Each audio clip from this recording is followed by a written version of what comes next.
Yes, please.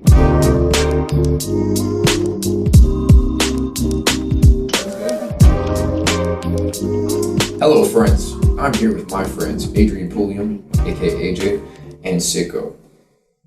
Alright, guys, I appreciate you guys for coming on the show. Man, it's a pleasure. I got to know you guys for a little bit. Sure. Thanks for having AJ, us. I've known you since I was 5. Yeah. Sicko, I've got to know you pretty well. Alright, AJ, so you are a music producer. Correct. Alright, so, I mean, for people who aren't knowledgeable what a producer is, like, what all you do? Basically, I mean, I just started in high school. I just kind of make music using different software. Play guitar, piano, drums back in the day. But just, you know, it started off as a hobby. Obviously, I was in college. You remember, I was in college, you know, doing college athletics, all that kind of stuff.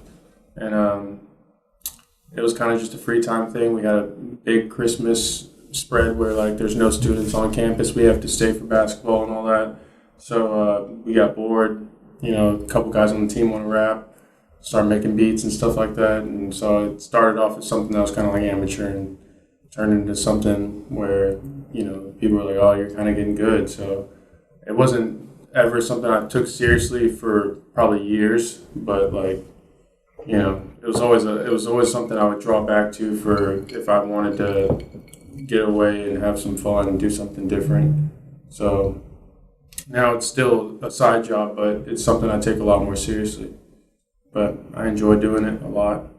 So you basically give Sicko like templates for him to like I'm guessing what do you define yourself as if you were to categorize yourself? Like, I mean, I wouldn't even say that I'm a rapper. I'm more of an artist. I don't just specifically go on one type of beat. Like, he'll make a beat with a sample from a 50s classic and throw some hi-hats and bass in it, and we'll turn it into not like a rap or a song, but like an actual feeling that you get. So, I mean, it's more of us creating a feel than it is just creating music. You know what I mean? Like, it's not just like a lot of people are just rappers. They'll just throw on lyrics on a beat and just get on. But what we do is create a whole feeling with our music. So I would say I'm more of an artist than I am just a rapper. I think that's a lot of how we kind of started really fucking with each other too. Is like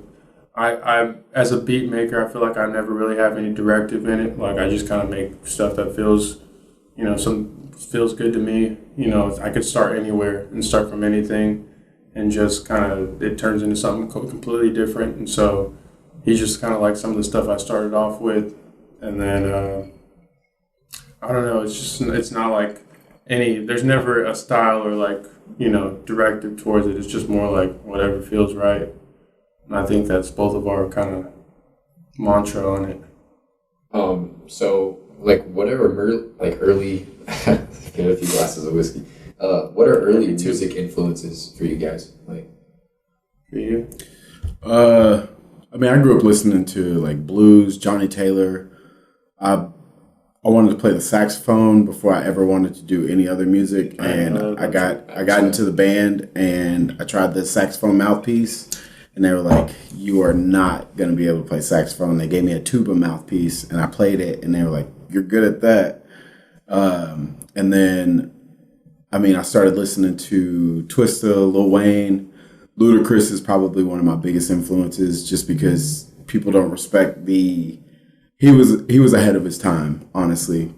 He was a down south rapper that talked about everything. So, I mean, that's basically what I base myself off. And a lot of my stuff is metaphors, similes, and crazy stories. So, I mean, Lil Wayne, Drake, like I said, Twista, all that early stuff is stuff that really influenced me. Blues, jazz, from College Station. So I love like pop, like the Panic at the Disco, all that stuff, like all kinds of different stuff. I just love music, to be honest with you. So, I mean, all kinds of music influences me. But mainly, I would say Lil Wayne. That's what a lot of people compare my music to. So, for me, probably I grew up very like in between both rock and rap. Like I listened to a lot of old 80s, 70s rock. Hendrix is the GOAT. I also like a lot of Stevie Ray Vaughan, Floyd. I used to listen to a lot of psychedelic stuff, but then I'd also listen to like EDM, rap. Kanye was probably one of my favorite rappers growing up.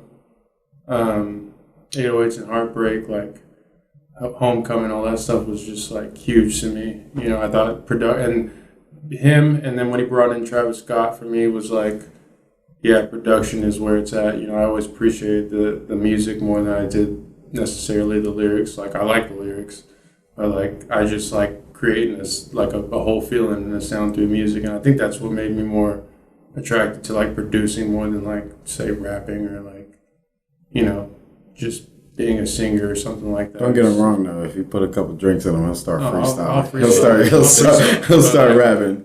I'll freestyle. Yeah, we've had plenty of drunk drives home. That's the thing. Freestyling. That's the thing too. Is like, like a lot of my music I make, I have a vision of where I want it to go with the lyrics and like the vibe beforehand.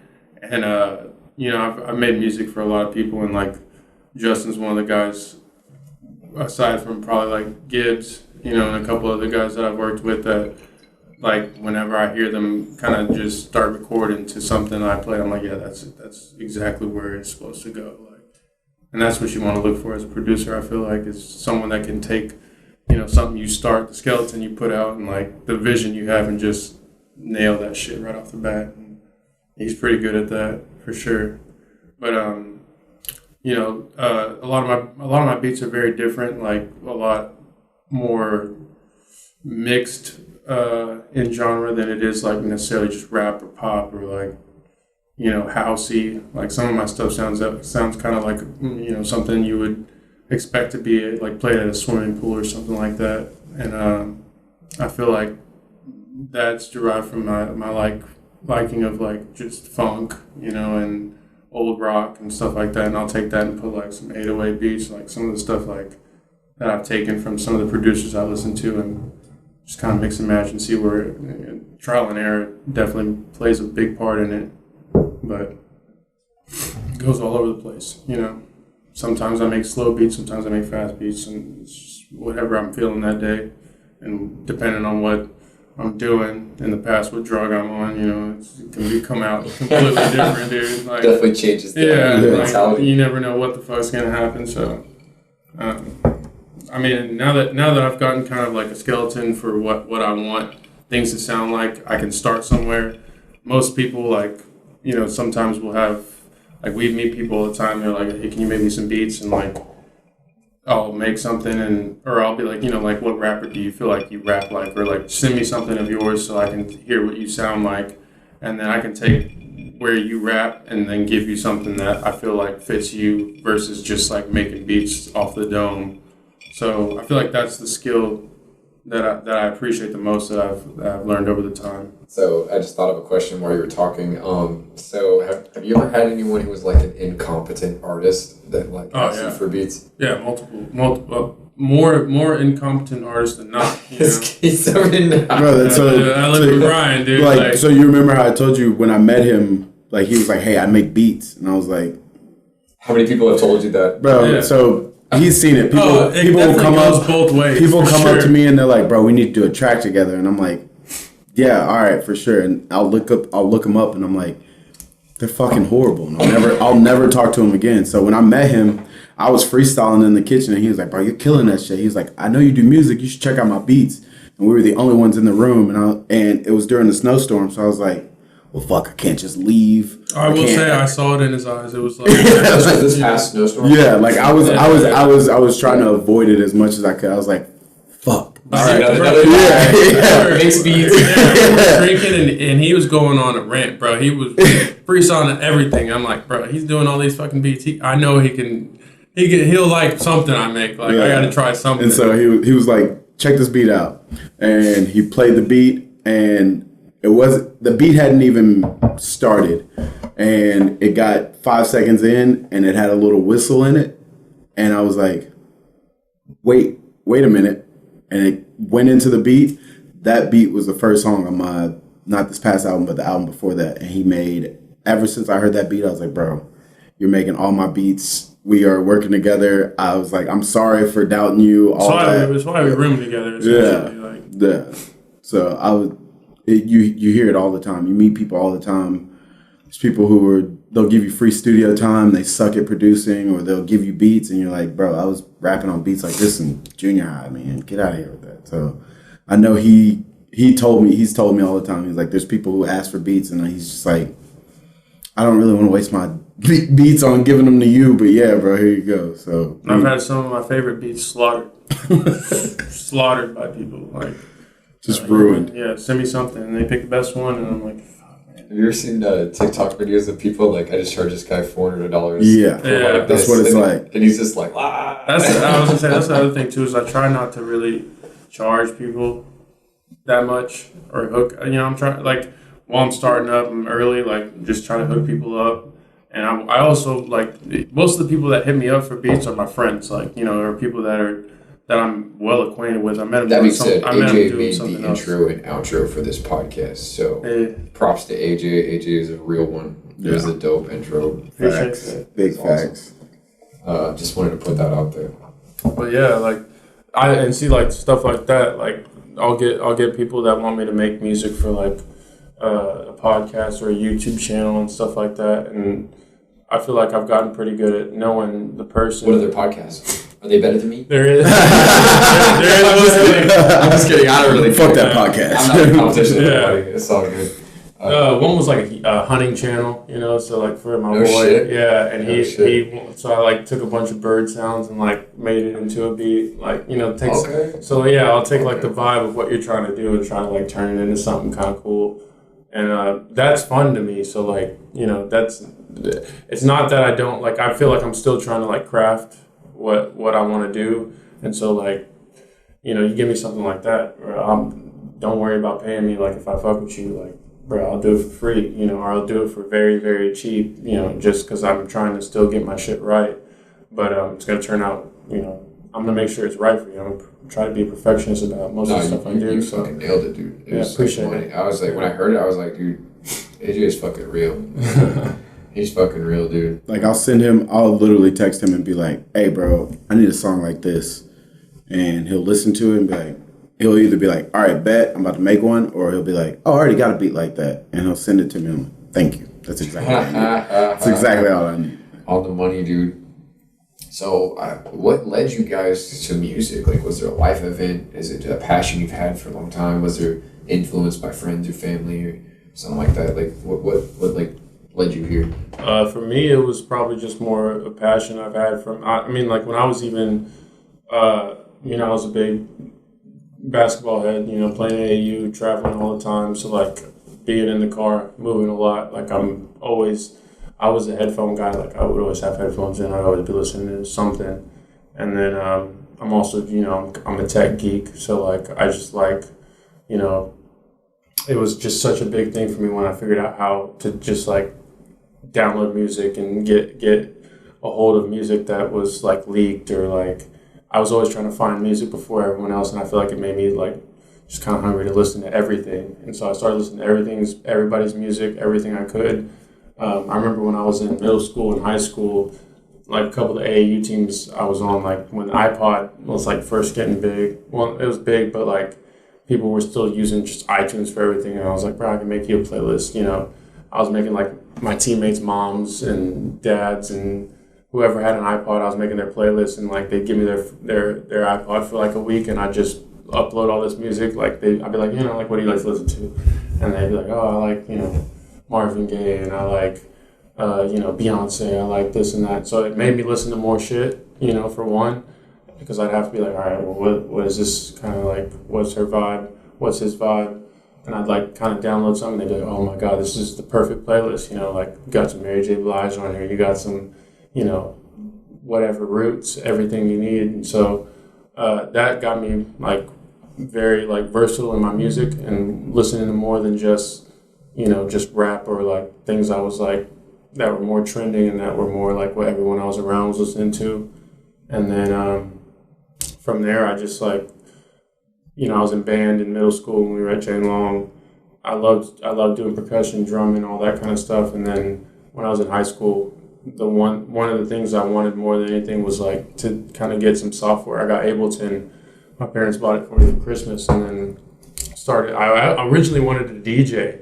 I got a turntable, like a little cheap ass turntable, and I was trying to DJ for a while, and something just like clicked with me eventually where I was like, bro, I'd rather make music than just kind of like mix other people's music. I want this to sound this way or this way, and so like that got me into using Ableton a lot, and I just kind of threw it away for a while. And then when I got to college, and I was around people that liked freestyle and like do it for fun or like listen to my shit. So then that's when I kind of started taking it a little more seriously, and music became like more of a passion to me. And then at that time I was kind of playing keyboard for a few years, and then about 2 or 3 years ago I started picking up guitar. And once I started playing guitar, I was like, bro, yeah, music's definitely something I'm very, very into.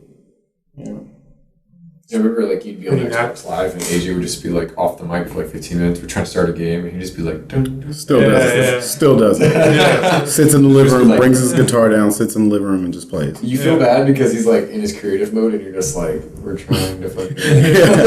I know it pisses people off sometimes, but I'm like, bro, that's why I fixed my mic so that you couldn't hear it, because people are like, bro, are you playing guitar right now? I'm like, yeah, I am. It was good music, but we had like 4 guys, we're just like all listening. Yeah. I mean, you were captivating. I'll give you that. I appreciate it. Yeah. So it's a bad habit or a good habit. Like, how'd you get into music, man? Like, what led you to being an artist? So when I started off, I wanted to be a choreographer. Like, I wanted to dance and what? I wanted to be I can't remember his name. Is really good. Rob something, but he was in You Got Served. He's not the main guy, but he's the other white guy who's his best friend. With Channing Tatum? No, You Got Served. With not the spike hair, but the other guy. And I watched one of his videos and it was crazy. And I used to always want to dance. My dad was always dancing in clubs and stuff like that. And so I wanted to be a choreographer. And I looked up how much choreographers made, and they made like $25,000 a year. Yeah. And I was like, all right, well that's not shit. And so then I started doing band. And I did band, and I came home one day, and my mom was like, you want to play band or you want to play football? And I was like, I want to do band. She's like, okay, cool, I got your football pads. So I gave up the band, and then I realized, like, I love music, but I love poetry. And so I would do, like, people's poetry projects in high school. And one day, we were at football practice, and this was when something Kelly, whoever played for Oklahoma. Machine Gun? No. The guy who played for Oklahoma, he did the freestyle and it went viral and everything. And I was like, oh, that's kind of dope. And so I started freestyling after football practices, and everybody was like, that's live as shit. And I was like, all right, well, I'll try to make music. So I would take one of the like a karaoke microphone, plug it into my desktop computer, put it in a cup, and then use like the just default program to record music. And I would play the music in the background, and I would just rap over it. And I gave it to my buddy, the guy Turton I was talking about, Ryan Turton. I gave him a CD, and I was like, bro, just check this out. And he listened to it. Next thing I know, all my friends are pulling up to school, listening to shit with no bass, no nothing. It's just me freestyling on music. And I was like, I could probably make some money off of this. So I started actually taking it seriously. And then I performed at Graham's nightclub in Bryan with Kurt Cobain's. And there was 2,700 people out there, and I walked out, and they just screamed, and there was so many people from College Station. And I called my mom the next day. I was like, yo, I am not going back to school. So I dropped out of school, and I started making music, and eventually it went from everybody calling me Justin to everybody calling me Sicko. So it's fun. I love it. It's easy, and it's something you can make music off of. So, it's more of just I love music, but rapping is fun, too. So that's really how I got into it. It started with poetry, started with dancing, started with poetry, and then it turned into just rapping on beats. So I just thought of this, but what is it like to have 2,700 people cheering? It's the scariest thing ever. So still waiting for that moment. Yeah, so it's the scariest thing ever. I don't have a problem publicly speaking. I don't have a problem meeting new people, but when you get on stage and you're expecting or you have everybody expecting you to kill it, which is why you're on stage. When I did the show, in between songs, I would just start shaking, and it's a freaky thing. Like, you see all your friends, they're looking at you, and then you see a bunch of people you don't know, and then you do the song, and you see people vibing to it, and then you also have to remember the song, which is one of the hardest things. Like, you could be rapping a song that you know you've heard for 12 years, and you mess up in the car, and you look at your homeboy and be like, oh, that was the wrong part. Let me play that off. But you can't do that on stage. And so when I would perform, I would only use my instrumentals. So if I messed up the words, I messed up everything. So, like, you can't just, like, rap a verse, stop, let the music play. Like, I would have to get it on point. So it's probably one of the scariest things that I've ever done in my life. That being said, bro, I've seen this motherfucker. I've met him well into rapping already, but bro, he don't be doing none of that shit now. So. No, now it's to a point where I would say when you performed the other day, it was like so I did a show. I did a show with Paul Wall. Was it like 2 months ago? A month or two ago? It was July, so it was almost 2 months ago. And I walked out there and it wasn't shit, dude. Like, I've done shows with Paul Wall, Currency, Dom Kennedy, 2 Chainz. Done a lot of different shows. After the first one was the scariest shit ever. But after that, I started making music, and I've had so many people that I don't know just be like, bro, you're fucking great, that now I'm at a point where I'm just making music and I love it. So if you don't like it, that just means you don't like my music. And one of my friends told me, he's like, just because you don't like Gucci Mane's music doesn't mean it's not good music. So once he said that, I realized, like, everybody's not going to like my shit. It's okay. If everybody likes you, then you have a problem. Yeah, you know what I mean? You're appealing to too many. Exactly. You're like a politician at that exactly. point. Like, so. we love Drake. There's a lot of people that I know that don't like Drake. That doesn't mean he's not a good artist. That just means they don't like the music that he makes. There's nothing wrong with that. People have their own opinions. I mean, it's great. So whenever I do music, people tell me all the time, like, bro, you need to put a hook on this, and you need to. That's not me. If you listen to my music, you're not listening to my music to hear some catchy bullshit. I'm not gonna do that. I'm lyrical as fuck. I'm gonna make you. I make music to where you're sitting there 2 years after you heard it, and you hear a line, and you're like, bro, he really said that shit. And then they'll text me and be like, bro, you really said that shit in the song? I'm like, yeah, I did. I think that's also why we work well together. It's just because, like, early on I saw, like, I feel like to be a rapper in general, you got to have a certain amount of confidence, you know, and, like, you know, feel yourself a little bit. But, like, you know, he has a good amount of confidence, and, like, there's a trust factor between both of us. Like, he knows I'm going to make, like, a decent beat for him, or he's listened to enough of my beats where he's like, oh, yeah, I know, like, if I don't like it, I can tell him, and he's just going to fucking be like, whatever, and just make another beat. But at the same time, like, when he raps, like, when he goes in the studio, I'm not going to tell him shit. Like, I just let him go, you know. And if it doesn't come out the way that I envisioned it, I know it's going to come out the way that he wanted it to, and then it ends up being a decent song anyway. Like, ends up being a banger either way. So yeah. I think it takes give and take between both.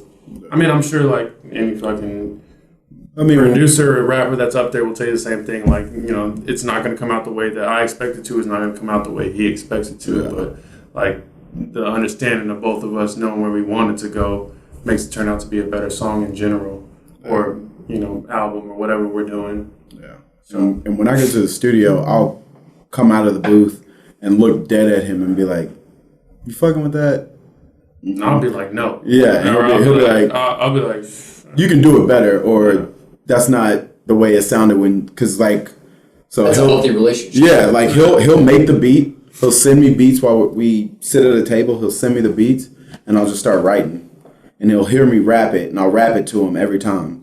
If I'm not rapping it to him, I'll send him a video of me rapping the song and be like, you fucking with that? And he'll either say yeah, or he'll say no. Or I'll be like, at the most, for, like, telling him what I feel, I'll just be like, well, I feel like it should go this way. Or I feel like, all right, at this part, like, all that verse was good, but, like, right here, you need to talk about something like this. Yeah. And, like, then I know he'll take it from there and run with it. And so, like, vice versa with his beats. Like, he'll play me a beat, and I'll listen to it, and I'll be like, all right, on this part, take that shit out so that they can hear my vocals, because he makes, like, I told him, I was like, bro, I've never heard anybody make beats like this. Like, there's songs that we've made, and he'll play the beat, and I'm like, how the fuck did you come up with this? And it's so good, but there's parts where I'm like, all right, I need you to change that. And it's such a good relationship, and we're so respecting of each other that it's not me saying your beat is shit. It's no one's getting offended. Yeah, it's me saying, hey, if we're both trying to make this work, it's a 50-50 thing. Like, if I tell you something or you tell me something, that's out of respect and that's out of me looking out for both of us. It's not just me looking out for how I want the song to be. You know what I mean? So, I mean, that's really why we work together perfectly. Like, we're able to talk to each other. We have the same mindset. No one gets butthurt about shit. and we grew up, like he said, we both grew up listening to all kinds of different shit. Like, we can go from listening to Kodak Black to listening to Backstreet Boys and still be singing the same fucking song. Like, we can. Well, it's like Cruising. Like, Cruising, one of our better songs I feel like we made together. And I literally gave him the beat and was like, bro, I don't know if anybody can even rap on this shit because it's just weird. Like, it's upbeat. It's like, sounds like some shit like you would hear in the background of maybe a soundtrack of a movie or something, but it's not something that like a dive bar. And he's like, bro, I'll kill this shit. Yeah. Like, and I gave it to him, kills the shit. Like, it's just give and take. Sometimes, like, we're both kind of weird, and I feel like it works. Mm-hmm. And there's a lot of rappers that I've worked with that will take some shit and just like, you know, like I'm from Bryan, you're from Bryan. I've met a ton of people who want to be trap rappers, you know what I'm saying, and want to just rap about drugs and money all day. Yeah, and like there's certain beats you can't just kind of get into that shit about. So he's a little bit more of a storyteller where like I can give him a little like alternative beat or something that has just kind of like a, you know, like a real like 1-2 type beat, and he can still just kind of go off on it and kind of talk about some shit that really resonates with people versus just talk like needing the 808 like classic like, you know, 1-2-3 piano trap beat, like, which those that's what I tell them all the time. Like, I can make trap beats I can make 100 trap beats in a day, and I could sell them all to people probably, but like that's not what I want to do. You know what I'm saying? Like, there's no passion in that. It's just like lather, rinse, repeat. Like, I don't want to just sit here and make the same beats with different melodies over and over again. It's like a chef who makes cheeseburgers. Yeah, like I wouldn't. I want to be something that I want to make something that's different than everybody's doing. Like, I want to make something that like means something to me versus just repetitively making beat. Like, I don't want to make a job. I never wanted to make a job out of it. Yeah. You know what I'm saying? I don't want to sit here and like, oh, I'm a trap beat. You know, I'm a trap beat maker, trap producer. So I just make, you know, I make beats that, you know, people can rap about. Labels are terrible things. Yeah. Labels like box you in. I've always, like, even on Instagram, like when your bio, like when you label yourself, like you gotta be really open with that shit. Because well, that's why I said like we're artists. We're not. He's not a music producer. He's a production artist. I'm a musical artist. Like I'm not just. You could. When I first started doing music, I would just get instrumentals. I've done beats to 303. I've done We Are Young. I have a whole song to We Are Young. Adele's Rolling in the Deep. All kinds of that kind of stuff is what made me start fucking with them for real. Because like, you know, you can find 100 trap rappers here in Bryan. You know, without even going to Houston or somewhere else. You know, down here in the South. I've heard of it. It's what's that LA club? What is that? The Knights Club, that's what I'm thinking of. Yeah. Oh, yeah. They tried to get me to do a show. And that's what I'm saying. It's like you can find... And there's so many people trying to do that right now. Like, I feel like what will help us in the long run, and the thing that's unique about our music is that we try to keep it away from just getting into the repetitive, like trying to get into one style. Like, you listen to his albums, like, there's some slow beats, there's some fast beats, there's some stuff where he's kind of like just freestyling, you know, off the dome, going off some crazy shit that's like a really nice beat, or a loop that's just like, you know, repeating over and over again. But then there's some stuff that's like, oh, that's kind of like music, you know, like he's got like a whole little story, and then the music kind of like goes along with it and keeps a good pace versus just, you know what I'm saying, just having 808s bumping in your ear, which is like what people like to listen to right now, and I respect that. I listen to as much trap rap as anybody. Yeah. But a lot of people also like to eat at McDonald's. Yeah. Exactly. Like we have club bangers. Don't get me wrong. We have songs that you can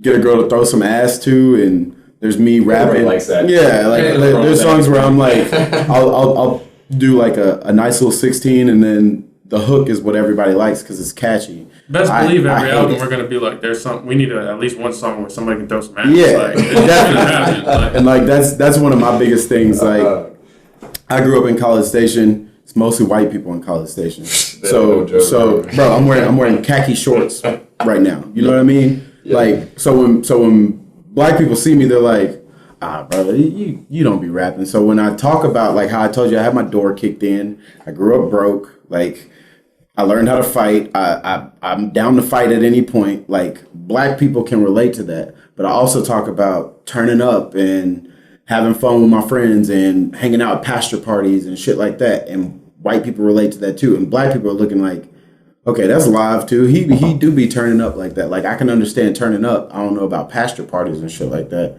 but I can understand turning up, being in the club and stuff like that. So at the end of the day, as long as it's like I said, we're artists. So once you can get everybody to relate to what you're saying to, that's when you're making real music. That's when that shit matters. Yeah, no, that's dope. And I feel like on that same note, a lot of the shit that I used to make back, the stuff I've been making since high school, you know, a lot of people when I was at Bryan High wouldn't have fucked with it just because it is so different. You know what I'm saying? Bryan had a lot of intelligent people. You know what I mean though. Like, yeah. I was always a different motherfucker at Bryan. Like, I was always on some different shit. So like, I feel like a lot of the stuff that you feel like you didn't fit in a lot of places in Bryan High. I feel like I semi fit in to a lot of situations. But yeah, I feel like I didn't fit in a lot, and I feel like a lot of the people that really fuck with me now, like that are from Bryan, appreciate that. You know what I'm saying? Like one of my best friends, Geach, Freak Juan, by the way. Geach, you know, Gibbs, all those guys, they knew who I was back then, and they appreciate that I've kind of like stuck to my own and been a different guy ever since. You know what I'm saying? So like, I think that kind of translates into my music production, and that like I take a lot of the things I listened to in high school and a lot of things that made me a very different person, and I put it into my music. And now we're in a world where, you know, being different's a lot more appreciated, or being different's a lot more, I don't know, not cool, but like, you know, accepted. It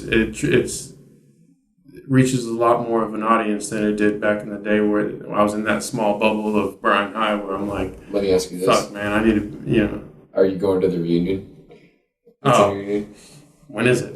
I think it's like in 2 years or something. I didn't go to mine. You didn't go to yours? No. I don't know if I'm going to mine either, dude. I was like, I don't fucking like I was going to say, we're 2 years out. I mean, if you go, I'll go. I'll tell you that.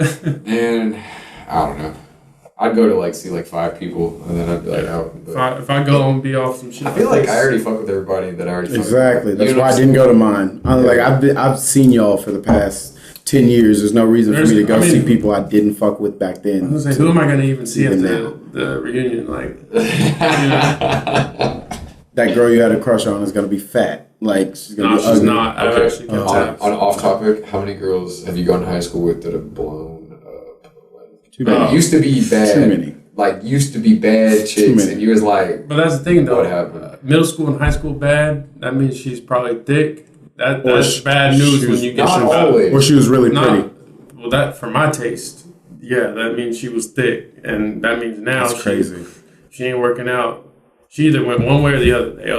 My dad made a good point. He said all the girls that you weren't into in high school are probably the girls you're going to be into after. Definitely. Oh, that is definitely like, the case. You know what I'm saying? Like, some of those girls I feel like just got too much attention in high school. You know what I mean? And the girls who like did like really worked on themselves. And then they're like, damn, that girl is like got some shit going.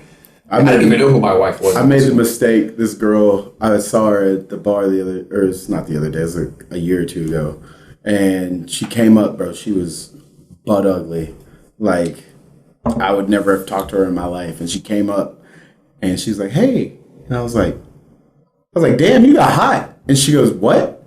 Yeah, she was I was like, I'm saying you're beautiful. She's like, so I wasn't pretty in high school and I didn't know what to say and I just walked off. I was gonna say you messed up. I honestly forget who it was. Shout out Johnny. You remember okay, yeah, she ain't gonna watch this. Tiffany Castillo in high school. Oh yeah. She was okay, you know, she was I thought she was bad. after, oh yeah, she did now, I think, but like a couple of years ago, she went to St. Anthony's. I was still going to church at the time, and I saw her, and she wasn't wearing glasses, and I was like, wow, you look beautiful without glasses. And she was like, what? And I was like, I thought she was fine back in the day. Right. I don't care if she watches it or not. Yeah. She has septum piercing too. I like that. Did she? Yeah, she did. Yeah. She did. I remember waiting for rides one day after school at the same time, and I seen that shit. But I mean, like, with bro, there's like, that's the weird thing about going to school. You know, being in college. Like, I was in San Antonio, so I wasn't that far. But like, going and coming back, like, I see people all the time that I know, or they'll come to me, like, girls. They'll be like, "Oh, I went to high school with you." And I'm like, who were you? I would have known if I went to high school with you. They just, bro, went right over my head. Like, have you had so many people come to you like, hey, remember me? And I'm like, I have no fucking idea. Yeah. Oh, dude, all the time. I might correlate this. Especially guys and girls. Especially like, being back here. Yeah. Like, we walk around and they're like, yo, if somebody calls me Justin, I'm not going to remember who you are. if they call me, so there's Justin, Sicko, and Beefy. If they call me Beefy, they just met me. If they call me Sicko, they only know my music. If they call me Justin, I don't remember them. I tell most people, I'm like, I smoked copious amounts of marijuana in high school. Yeah. So if I didn't like really fuck with you, I'm like, I have no fucking idea who you are at this point. Likewise, like, bro, what? Especially senior year, I was barely there. Like, you know me, bro. I almost got truancy fucking senior. I was literally barely bro, there. Me and Chris Rivera were counting the days, boy. We were no way. Me and Chris used to skip all the time. I was gonna say we had fifth period together, so we would be on the way. I was just telling him that on the way here because he lived out here in Willow Ridge. And you lived out here? No, Chris. Chris lived in Willow Ridge, and I lived in Briar Park right here. So like, we'd be like going from fourth period. I had office day fourth period, and so like he would be coming from like an art class, some shit like that, and we'd be like, "Bro, did you do the homework?" I'd be like, "Hell no." Nah. He's like, "You do the homework?" I'd be like, "Nah." And then he'd be like, "All right, well, what are you trying to do? You trying to go to class or not?" She's gonna call us out because it was Prejean. His daughter you out of there, Prejean. Yeah, her daughter was in our class too, so she loved us. Yeah. But she would always like, she knew Chris and I were doing our shit, and so she'd be like, AJ, what do you think of this, man? And I'd bullshit something, but I was like, bro, you trying to go to class today? He'd be like, nah. I was like, you want to go smoke instead? Yeah. And then we just drive right over here, right down the street, and smoke. Go back 6th period, 7th period if we had to, but I was done 5th period senior year, so I just never went back. Go pick my brother up. That's it. You remember, so I know y'all have something called like Timber or whatever, like for like Timber Academy. Like alternate, like it's like a. It's an alternate school. Alternate school. People who fuck up. Yeah, badass kids. So we had something called DAP.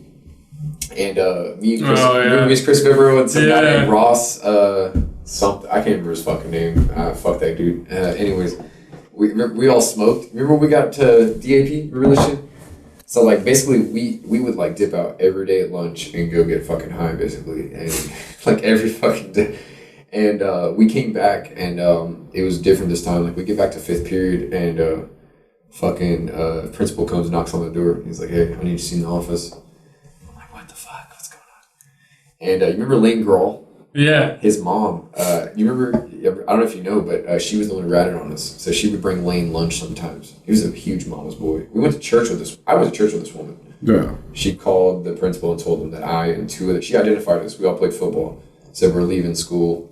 They should look into it. We come back. We're like high as fuck. We're like in the office. Like they interrogated us separately. They like search me. They look through all my shit. They can't find anything. And then I remember Mr. Childress? Oh yeah. Mr. Childress comes in and he's like, I was just about to get let go, and they're like, Drake, we know you're high, but you're composing yourself very well. We'll give you that. I was like. Did he used to be a coach at? Did he used to be called Coach Childress?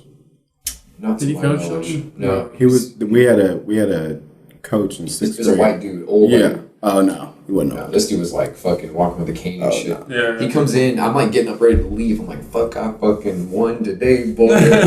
He comes in. He's like, hey, smell his fingers.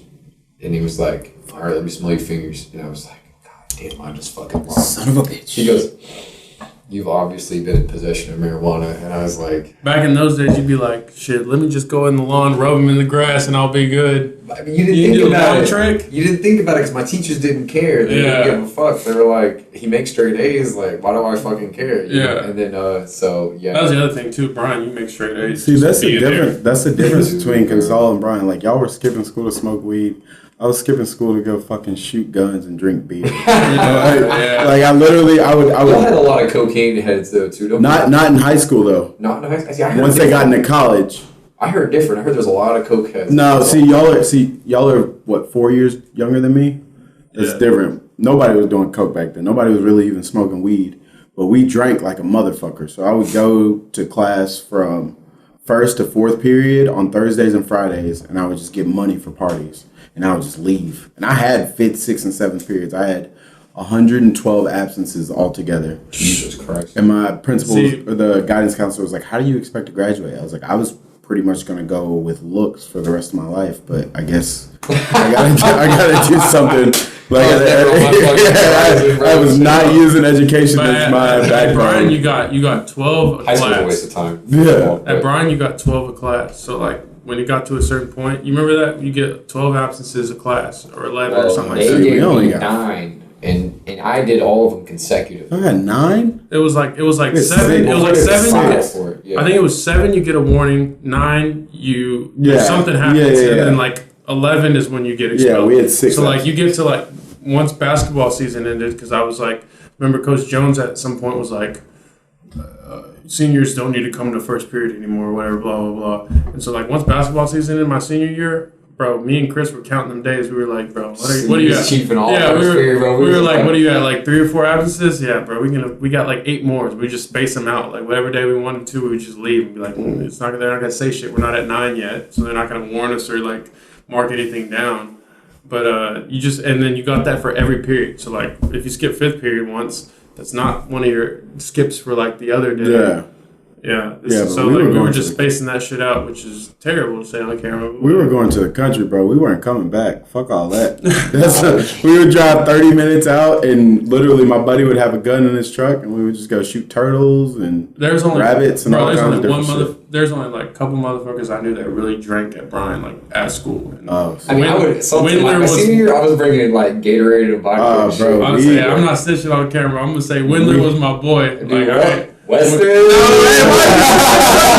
you have to put him out there like that? Hey, Windler was in that bitch with the fucking Powerades full of vodka. He pulled up when that truck pulled up. That's what I'm saying. When that truck pulled up, I was like, bro, he gonna farm after this shit anyway. All the time. Like before first period, dude. We used to fucking that big ass Dodge he had, that fucking Cummins, dude. That's what I'm saying. They used to pull $5, bro, just fucking power. Yeah, see, we didn't pull up, shake a Powerade in my face. Hey, Jay, what you trying to do today? I'm like, smoke it all. None of that. None of us. Didn't smoke it all. In high school, I would literally look at people. High school was boring as fuck. I would look at people. No, I was drunk as fuck the entire time. We would literally drink before we went to football practice, throw up, and then go to football practice. That sounds terrible. Football is so much better. We beat the shit out of y'all for 10 years straight, so it doesn't matter. That could sound great. No, Brian High. So put it this way, I have never lost to a Brian school in football. Okay, but Brian is at a junior high or high school. Yeah, because y'all get to our game and y'all couldn't pass. It's not our fault. Big fact. No, not our fault. We had the athletes. We probably had better athletes. Way better athletes. I've told him, I was like, y'all had way better athletes. Bro, we beat y'all with 5 plays. When I was going into senior year, bro, straight up, there was fucking 10 people trying out for linebacker, and I played tight end. We got rid of the tight end. So I was like, fuck, I catch passes. What the fuck am I going to do? I went to linebackers, 10 people trying for the position. I started fucking varsity before I blew out my fucking ACL. And I was like, there's 80 people trying for wide receiver. By the end of the season, Thomas Farr, you're an exceptional athlete. Lane Girl, you are not fast.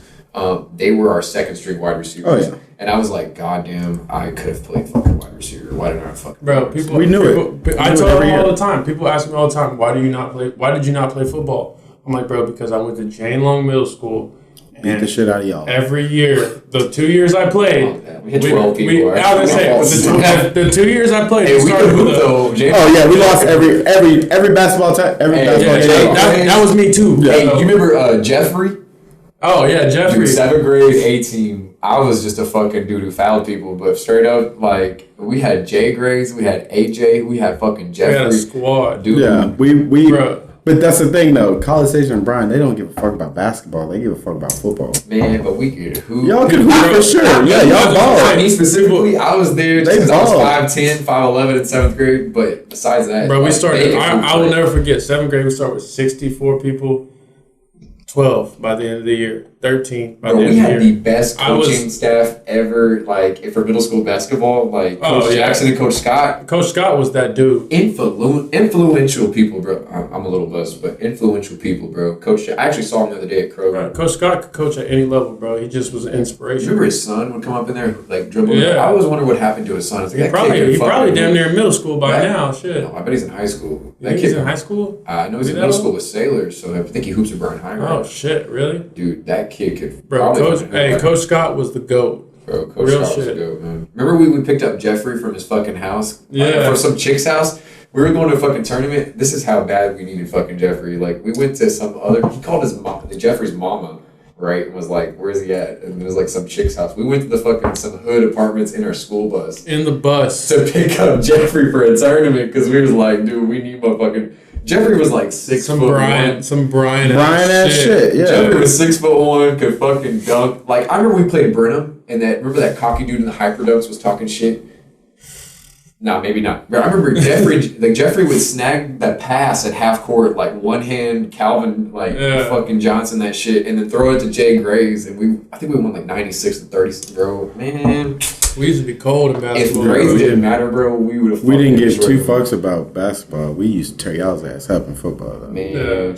But that's what I'm saying. It's like we had the athletes, but everybody who really played football in middle school got discouraged because we lost every game because we had 13 players. I was 7th grade. I was a quarterback, middle linebacker, kicker, kick returner, fucking 5 different positions, bro. I was exhausted every game. Man, I was like, remember this is Nate not Jones? a sport for me. Bryan High's varsity team that played y'all 2009 was a fucking dope ass fucking squad. Like we beat the shit out of y'all. Was it? Remember we had that two dope ass running backs. It was Chris Watson and then I thought Deuce was one of our running backs. It was but before I was on varsity, it was Chris Watson. And you're talking about high school. High school, yeah. Chris Watson and we had the quarterback who went to A&M. His brothers played.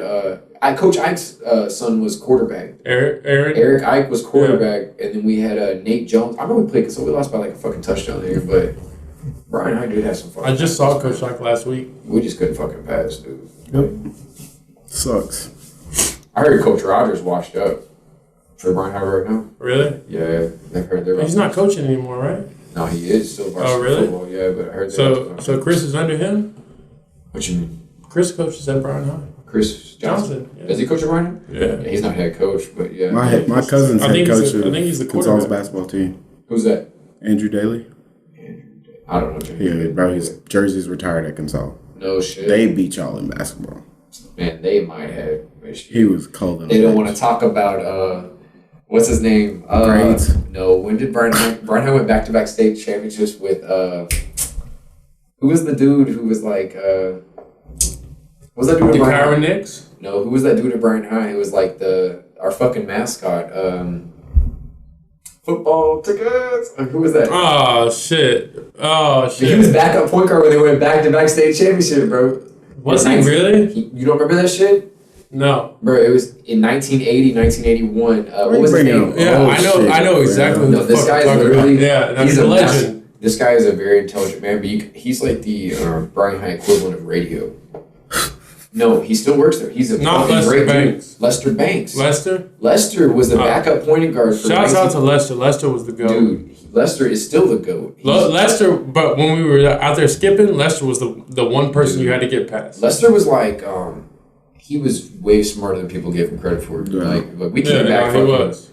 Like he was the head coach for Boys and Girls Club. Was he? The travel team, whatever you call it. He was the back. Apparently, he was a good little hooper. dribblers. He was our little dribblers coach. Yeah. Apparently, he could hoop in high school. I don't know. Like he was the backup point guard when they won state twice. I don't see it. He don't look like he has an athletic bone in his body, but not now. He's but that man was. Hey, I fuck with Lester heavy. He was cool as hell. Football took ass. Man. So, what is on the horizon for you guys? What you can talk about, obviously. But that we can talk about. what you feel comfortable talking about. I mean, we talk about everything. We don't have a problem. We're always working on music. I told him I just started writing to this beat he sent me, and I've played it for everybody, and they're like, "Bro, that is gonna be a banger." And I started writing to it like 2 days ago, and I told him about it. I think yesterday. So I mean, we always got stuff coming. I'm always putting out videos. I do my own videos, so I'm always putting out stuff. I think it's more. I think that's the. I don't want to say we don't want to blow up. Like I was saying, if we blew up, it would be great. But that's the blessing of being where we are right now. It's like I work, he works, and then we do this as a side job, but more of our passion in the sense that like. Does that make your job easier knowing that you have things outside of it that you're working on? 100%. You're not in love with your day job. I mean, we both work, every day or most days. Like, he bartends too, I bartend. He works at a distillery, and like, I think that's the blessing of it right now is that like we kind of get to do it on our own time. Like, the beats I'm making isn't even necessarily what he's working on right now. I just get to do stuff when I feel it, and then I send it to him. If he likes it, he does something with it. And so, like, he'll come to me one day and be like, "Yo, I'm trying to do an album this month. Like, let's do an album next month." And then, at that point, I can be like, "All right, I need to gear it up and like kind of put some more shit out." But like, it's both something that we do in our leisure and something that we do for fun right now. So like, whenever we feel like we want to make some shit, we'll make some shit. If we don't feel like we're doing it right now, like if we're just chilling at the house, watching TV or whatever we're doing in our free time, then we'll do that instead. But, the that's what makes it authentic, though. Yeah, the ability to be. I feel like that's what makes the music. Yeah, exactly. That's always been one of my things. Once it turns into a job, something you have to do, it's not going to be the same. Exactly. So like I dread the day that we actually. I don't, but the day that we actually blew up and we have deadlines would suck because like it's not something that we look for. Like we're not somebody who like we're trying to put this out by this date. We're always just trying to make music, and we do something that we feel like we have passion for. We both like to make something. It comes out, and then we listen to it. We're like, that's fucking dope. Like that is the pinnacle for us. So like. Whenever it doesn't matter if it blows up or not, like we know what's a hit to us. I don't care if anybody listens to it. Like I'm like, damn, that sounds cool as fuck. Like, and so right now I feel like we're just kind of doing whatever we want. Like he put out an album less than a month ago, so and it's what 11 tracks. 9. Yeah. Between 8 and 11. It's not. We're not doing any 22, 26 track albums or anything like that. But like, it'll be 9 or 11 tracks that mean something to us, means something to him. I'm not on every beat, but like we've both been doing music for a long time. But me and him, I mean, it's not like a group, but it's me and him. That's how our music is. We literally just started. Like I said, I moved here in December. I dropped the first album that we did together in March. So we've been doing music together for like 6 months. So this is still like the beginning stage. Like he'll send me beats. I literally have like 20 beats from him, and I can make an album if I wanted to. But when I'm ready to make the album, I'll literally tell him, hey, okay, so I'm planning on dropping on this date. When I need some more shit, I'll let you know, and he'll send it. And that's the best thing about both of us because we love doing the music. He can make a beat in 30 minutes. I can write a song in 2 hours. Like it's because we love it so much. But once it becomes something like people are always like, you need to make that song about something, or it needs to specifically talk about something. That's when those songs take forever to make, and it has to completely go that way. And that's when we don't like it. So yeah, that's exactly what I'm saying. Is like it's just nice and that's natural right now. Like whatever we feel like doing, we do, and if we don't feel like doing shit, we don't do shit. And I mean, there's plenty of content from both of us. He has plenty of fucking lyrics and freestyles and like verses that he's already written, and I have plenty of beats that I've already made. So like at this point, it's like. He'll take some of it already and be like, oh, I'm writing to something that I made a month ago. And I'm like, oh, shit, I thought you just threw that shit away. But he's like, I'm writing to this or that, and then I'm like, all right, well, I've been making beats, like just because I do it for leisure. And so I'll make a beat or something and send it to him, and then he'll be like, oh, we should add that to the album. Or like, we'll kind of get a consensus of what he's going for this next one, and then he'll be like, oh, we need something a little more upbeat, or we need some. So it's like I'm only just like pinpointing little things that I want to add to it versus like, oh, we need to make an album by this date. We need like 10 songs. It's like, no, we already have like 6 songs done. I can use this beat, and I already have like this amount done, so we just need like an upbeat beat, or we need like something like a little more chill, talking about something like this, so that we can like kind of just mix and match what we want versus having a deadline and having to do something right off the cuff. We kind of just do stuff that we want, which I feel like has made our music better in general. Our biggest thing is like I'll tell him like I can't just write music every day. Like we have to go through almost fighting somebody, getting into some shit, hanging out with hoes, doing all kinds of shit, partying, turning up. Like we have to live life. Yeah. That's another thing I was going to say too. If he wrote to every beat I sent him, we would have 7 albums out already. Yeah. Like there's fucking too many. I send him more beats than I expect him to write to, if that makes sense. Like there's more content I send him than I expect him to ever write to. I just want him to take from it whatever. Like if you like, I'll send him 7 beats, and I'll be like, whichever one you like, you can keep, and I don't do anything with the rest of them. So it's more just whatever you feeling. If there's something that I feel like you fuck with, and I don't really send him anything I don't feel like he's gonna not fuck with. So It's just like, if you feel like you're gonna use this for something. If not, it's whatever. It goes back into the fucking memory card, and you keep it moving. So, AJ mentioned like you hit him up and say, "Yo, I'm ready for an album." So you mentioned you go through life experiences, whether dealing with different women or like something happened to you. So like, I guess what I'm getting at is I'm more precise of like, how do you know when you're ready for an album? Like, what is it a feeling or? I mean, it's really, we'll be sitting there, and a lot of the times, like I'll take. Not even that. I'll take like a month off. Like I haven't written me writing the other day was the first time I had written since I dropped that album. And it's mainly because once the album drops, I have to push it. And then I don't want to be talking about the same shit, because if I start writing while I'm listening to the album I just dropped, it's going to be the same exact shit that I just said in the last album. So, I mean, it's just more of like, hey, I'm feeling it. I feel like we need to drop an album, or I feel like we need to do some music. And I'll hit him up and I'm like, hey, I'm going to the studio this day. And he'll be like, all right, bet, I'm going with you. And we'll go to the studio.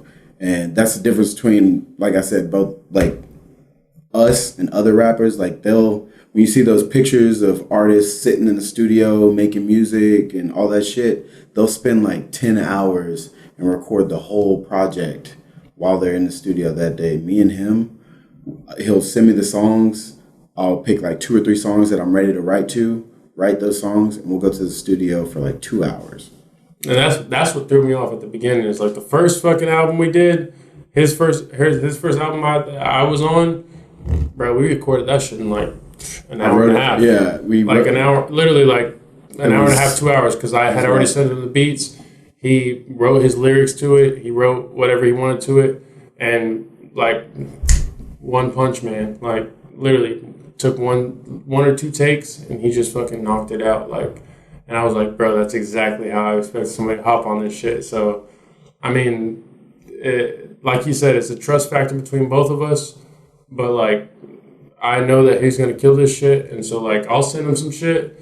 He'll take maybe a day or 2 to write it, and then we'll go to the studio and everything. And I'm not gonna ask any questions or say anything about the shit he's doing unless I feel I need to. And then he'll just kill that shit like right off the bat. Like it takes probably 30 minutes a song tops, and that's like if he has to do a retake. If I just wrote it last night, yeah. Like that the first album he did, he literally did at least 3 of the songs the night before, and like. We recorded the next day, and he sent. So we started in December. He sent me all the beats in like January, It took a little bit to write because we were picking different beats and Snowstorm, all that shit. So I dropped it in March.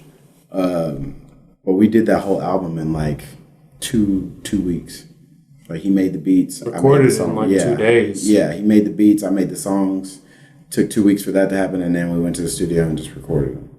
So I mean, that's pretty much just not only us clicking because we're almost like the same person as far as like he was from Bryan, people didn't fuck with him.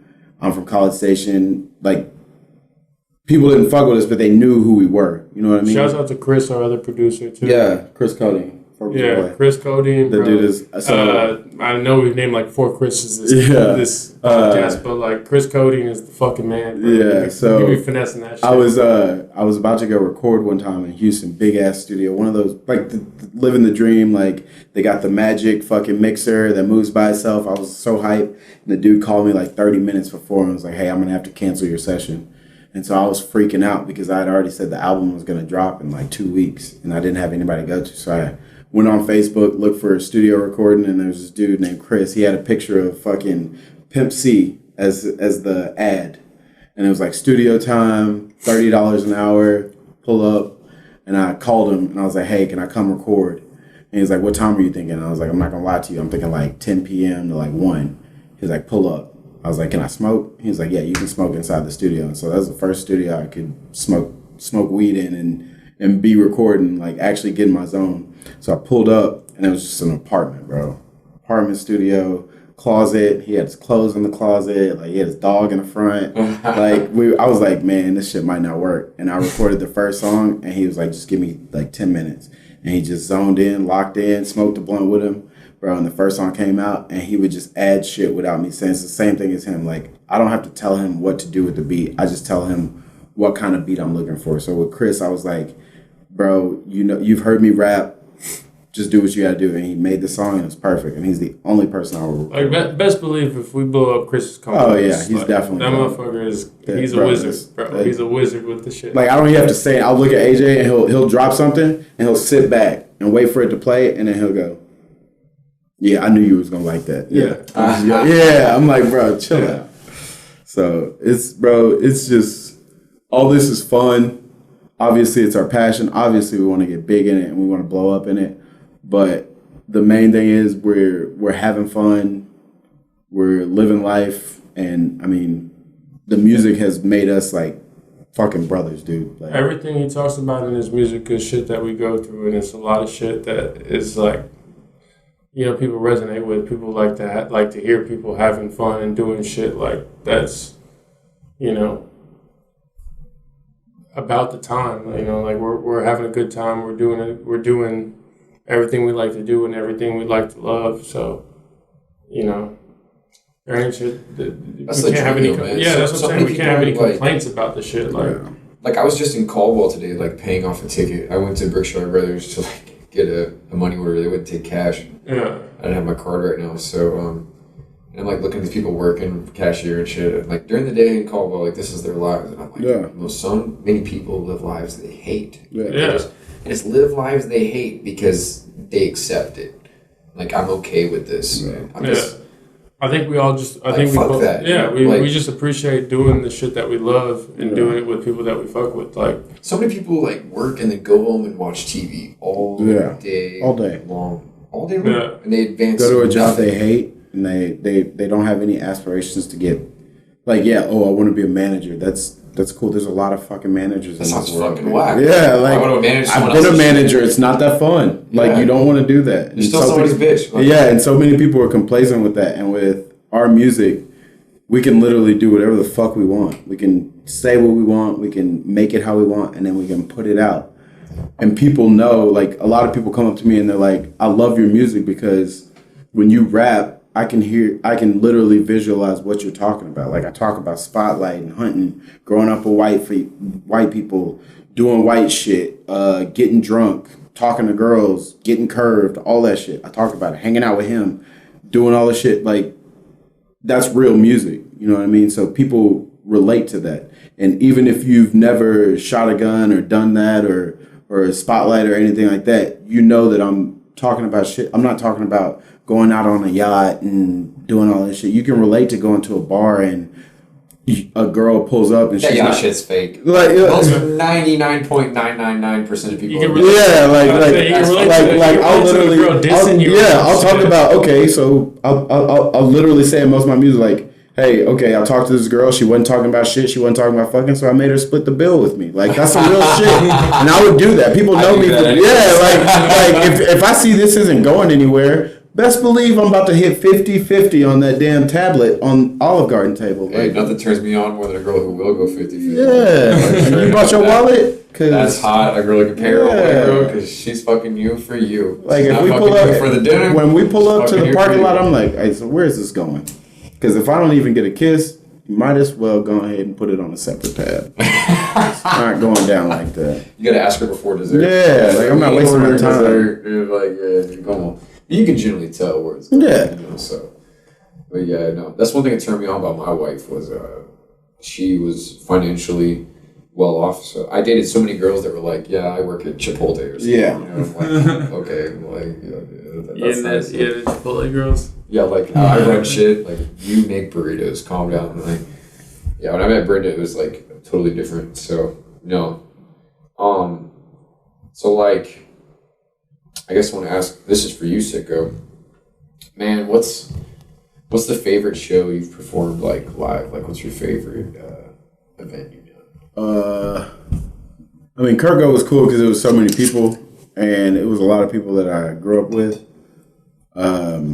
But the Paul Wall show was the first show that I did. Well, no, I'm lying. So I did a show for a boutique that was opening in Hollywood, California.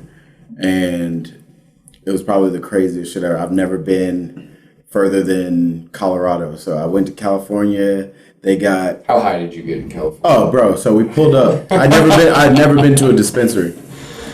We get there. We fly there. We land. The guy that set up the show picks us up in a Tesla. My music's playing in the Tesla. So I'm standing in California. My music's playing in the car. Is it weird listening to your own music? Not at all. That's fucking I can listen to myself talk. I heard Kanye. I heard stories of like people like Kanye inviting people over and he's like banging his own shit. Yeah, no, I listen to my shit. We'll have a house party or something. Oh yeah, He'll have his own shit playing in the background. I love listening to my shit. I know other people love listening to my shit, and it's gotten to a point where I don't even put it on. Like other people just put it on. And they're like, "Yo, that's him." Like and I'm like, "Yeah, that's me." But no, it doesn't get weird. So we pulled up. He picked us up in a Tesla. It's playing in a Tesla. I'm driving through Hollywood Hills with my music playing in a Tesla.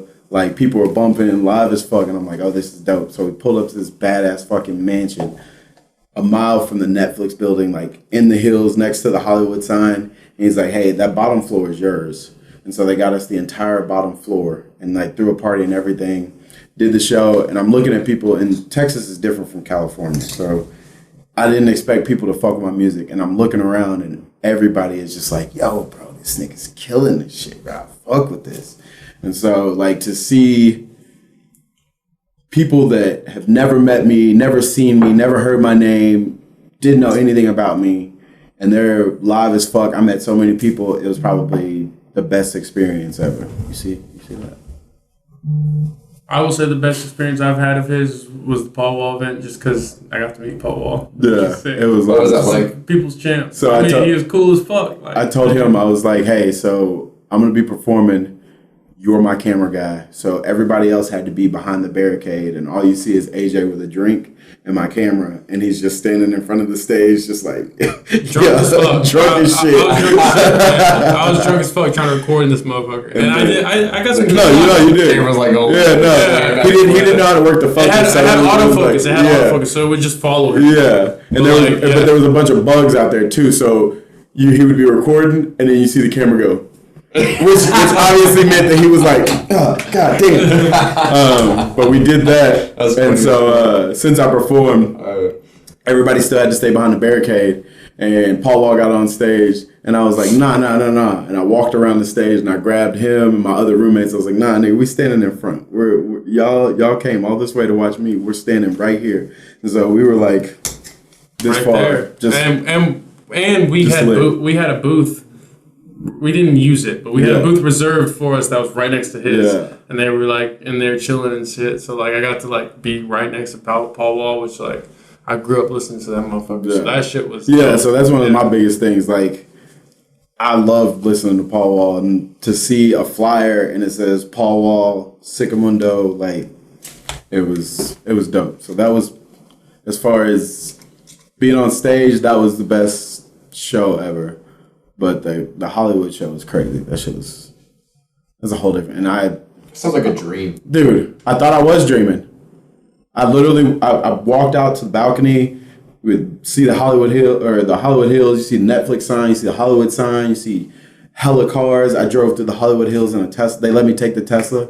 Drove that bitch all through the Hollywood Hills, bro. It was fucking live. I went to a dispensary. It's like going to a fucking pawn shop of weed. I was just walking in there and they were like, ID. And I was like, here you go. And they're like, all right, you're good to go. And I walked in there and I was like, yep, that's weed. his performance with Paul Wall was the first time I've ever heard my beats live too, like, which was crazy to me. That was like euphoric, right? I did as many songs. Hearing my shit live was like, damn, like I'm coming through a fucking like speaker system right now. Like, dude, man. Yeah, that was crazy. Everybody has told me that album that I did, that me and him did, was the best album mixtape. I've dropped 6 mixtapes, 3-4 albums, and they said that album that we did started everything, and it's literally got nothing but better since then. So, well, my parents already see me vaping; they're gonna be really happy. So, but sorry.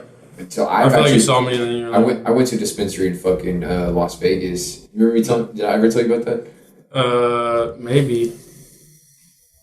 So my buddy Eric was like going to him and his brother and his friend were gonna go to. Have you heard of the Cannabis Cup? Mm-mm. Cannabis Cup is I've heard of it, but like the best weeds come together, and it's like just the best shit is there. Chance the Rapper performed. We basically they took us out in the desert, right? And it was this Cannabis Cup. We had a great time. It was baller time, like the greatest we'd ever. But when we first got to Vegas, we was talking about dispensaries. We're in Las Vegas, Nevada, right? We haven't gone to the Cannabis Cup yet. We were like we left work for a week. We're like, fuck our jobs. Like, we can't. We're so excited to be in Las Vegas. Yeah. And you can do all kinds of drugs in Las Vegas, but so recreational was legal, but you couldn't buy unless you had medical. It was like newly recreational. So we were like, fuck, we can't get weed. And then so we even got to the point where like that first night, like we met this sketch ass dude in like a trench coat, and he was like Frank DeVito, Danny DeVito, like hype. Yeah. And he was like, I can get you some weed, just come in this alley. And I was like, oh, that's fucking sketch. Don't follow that guy. I did the same thing. What happened to you? Nothing but came out butt naked with nothing came out. Came out butt naked. Spent $20 on 0.3. No. No. So Eric's brother, who's a fucking wizard when it comes to finding weed, realized that there was a place called Same Day Cards. And basically, they didn't care where you were from to get medical marijuana. You just went to one of these card places, and they just were like, you sat there for an hour, they gave you a medical card, and then we were medical marijuana holders in Las Vegas, Nevada. Really? So we went to a fucking medical dispensary and just bought, like, way too much weed. Oh, yeah.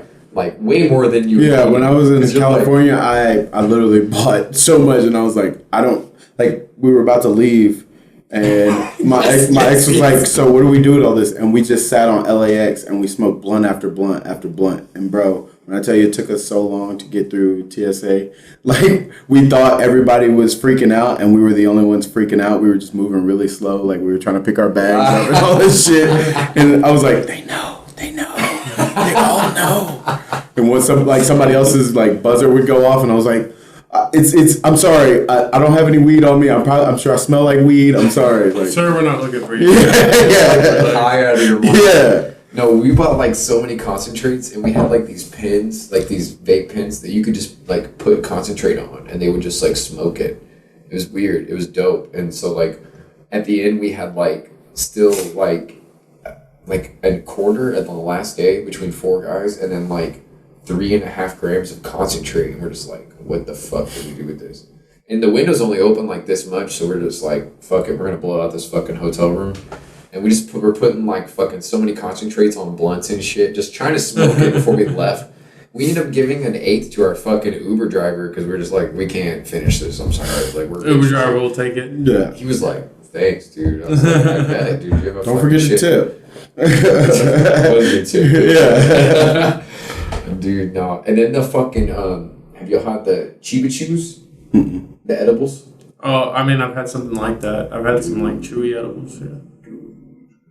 I don't even remember Vegas, dude. It was just like gambling, weed, and buffets. That's like all we did in Las Vegas. I mean, that's. I don't know anything else to do. Yeah, I was gonna say that's kind of what you do there, right? Dude, not to go down off story, but and drink. Our last day, we were high as fuck. You could smoke weed in the casinos now, which is fucking dope. Like, I was sitting here on a craps table. I was down like $500, and then I played craps for the first time, and I'm like, I didn't even know what the rules were. I was learning on the fly, and I was killing it. I made my $500 back, and then I was up like $1,300. I had people flocking to the table. Bro, there was a FedEx guy who got off work, looked around the casino, saw everyone around our goddamn table, came and took his check and put it on the fucking table and was like, I need chips. Took his whole week's worth of checks, said, I need chips. I made this guy like $5,000. What a gambling addict. Dude, I made this guy like $5,000. This guy in a FedEx. Yeah, that doesn't sound good. This guy's in a FedEx fucking like uniform is like fucking high-fiving me like, yeah. And I was like, and then these drunk bitches came to the table, right? And they're like rolling dice off the table, and I didn't walk away. I lost like everything I fucking made. The casino definitely sent them drunk bitches I was gonna over say there. they were. Yeah, that recreational shit is different, bro. I literally bought lemonade from a child while smoking a joint in California. You like stopped and bought some lemonade? We were walking down the street. It's beautiful weather. Like, I was like, oh, lemonade stand. I was like, let me get 2 cups of lemonade. Her mom was like, thank you so much. I was like, yeah, no problem. Do you want me to hide? She's like, it's okay. We smoke in the backyard all the time. Okay, perfect. Horrible parent, but okay. That's you, dude. Hey, it's tough being a parent, bro. It's tough being a parent.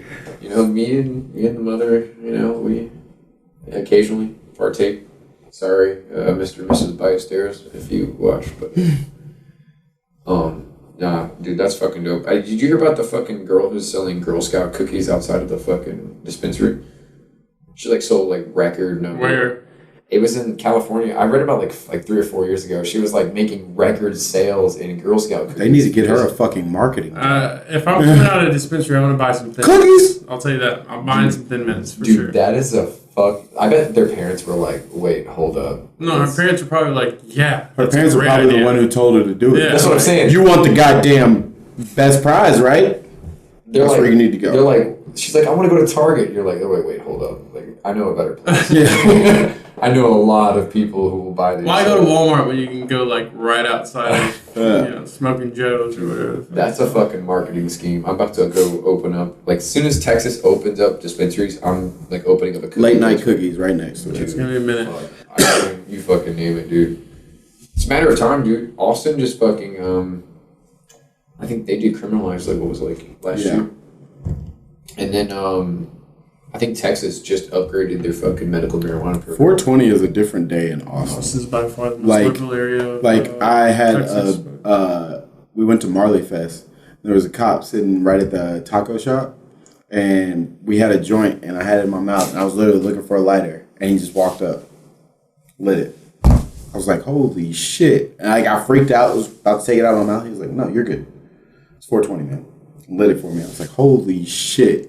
Dude, construction in Austin is fucking different. Like, in College Station, you gotta be, like, super low-key and, like, oh, my God, my boss is gonna think I'm high and shit. Yeah. In Austin, dude, I'll be working with a dude, and he'll disappear for, like, 30 minutes. He'll come back, and he, like, smells like straight weed. And I'm just like, where'd you go? Where the fuck do you think I went? Yeah. No, like, I had this guy named Peter, and Peter looks like a fucking crackhead, and I was like... Peter about to have 5. I said, how much weed did you smoke on, like, while we were gone? He was like, I don't smoke weed. I was like, shut the fuck up, Peter. You're fucking, like...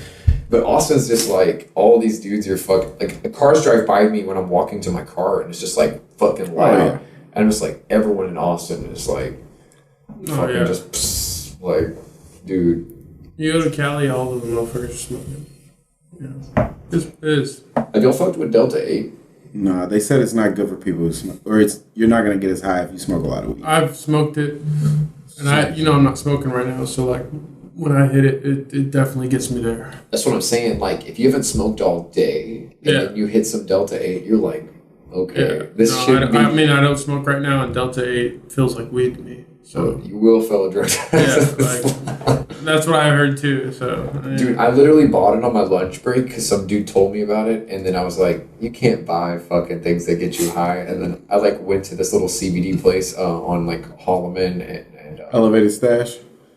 It's right by the new Burger Mojo on Holloman and shout out to Gurka and Alex. Mojo, nigga. Those are the guys. I'm a little drunk. The guys who own that are really good friends of mine. Dude, I mean, it probably is technically Mojo, but like, who calls it Burger Mojo? I don't know. I don't fuck. I'm married to a Mexican girl. I'm sorry, but whatever. So I like on my lunch break, and I like smoke it, and I was like just fucking dying, and I'm with this guy named Boudreaux, and I was like, there's no way this should fucking be legal. Like, there's no fucking way. I mean, I've heard of. I mean, that's the thing though. Like people, like the cop. I've heard of people getting arrested in town here for having Delta 8. Like how? If you having can sell it, the cap just broke. Yeah, the cap just broke. Wait, you're not broke.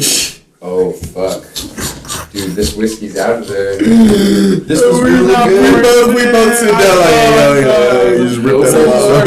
I was like, I just want to recommend to anyone watching Noble Oak Double Oak Bourbon. Do you have a wine key or something that you make can sure pour it that out you with? pour, Because make the sure cork that is you stuck pour in all there. of it out before you get to the bottom. Because man, I'm too fucking lazy. But dude, this is fire. Like, well, move to the Legacy, I guess. Legacy's good. Is it good? Have you tried it? I'm drinking it. Okay. What'd you say?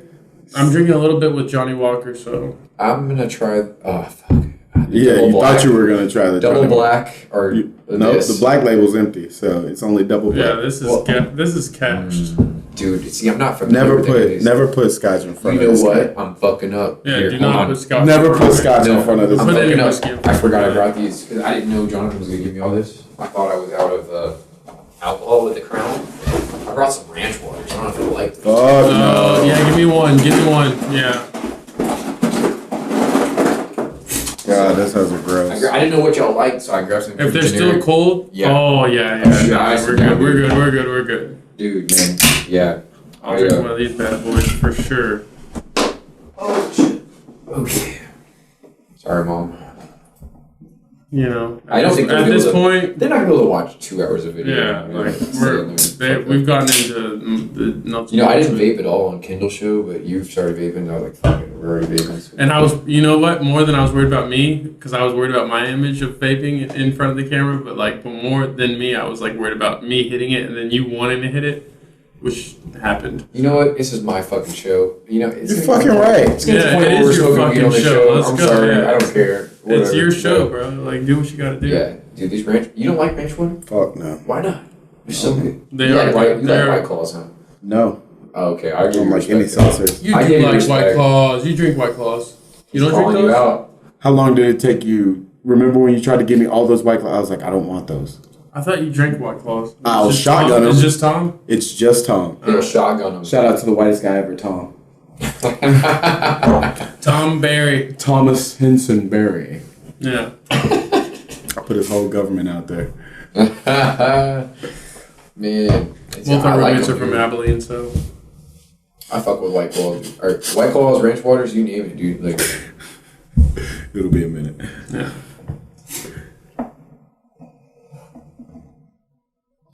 So, there is one thing I wanted to ask you guys because it's interesting for me, but is there something you do, some kind of routine to get in the mindset to be creative?